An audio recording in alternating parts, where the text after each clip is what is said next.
আজ আমি এসেছি এশিয়ার দ্বিতীয় বৃহত্তম শিব মন্দির দর্শন করতে শিবনিবাসে। নদিয়া জেলার কৃষ্ণগঞ্জ ব্লকের মাঝদিয়া সংলগ্ন চূর্ণী নদীর তীরে অবস্থিত এই শিবনিবাস।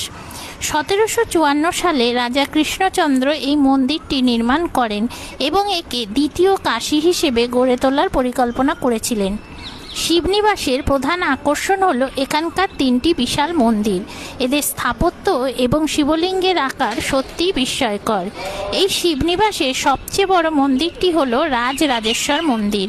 1754 সালে নির্মিত এই মন্দিরের ভেতর অবস্থিত কালো কোষ্ঠী পাথরের শিবলিঙ্গটির উচ্চতা প্রায় 9 ফুট।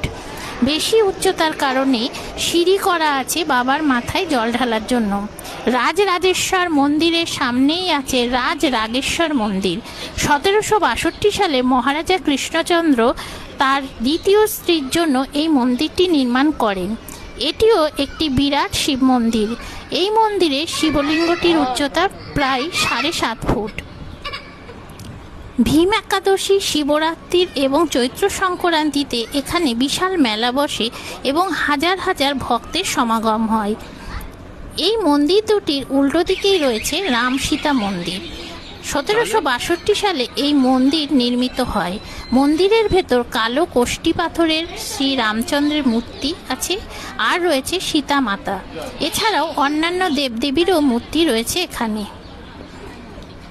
এই মন্দিরগুলি খোলা থাকে সকাল 6টা থেকে বেলা 12টা, আবার বিকেল 4টে থেকে রাত্রি 8টা পর্যন্ত।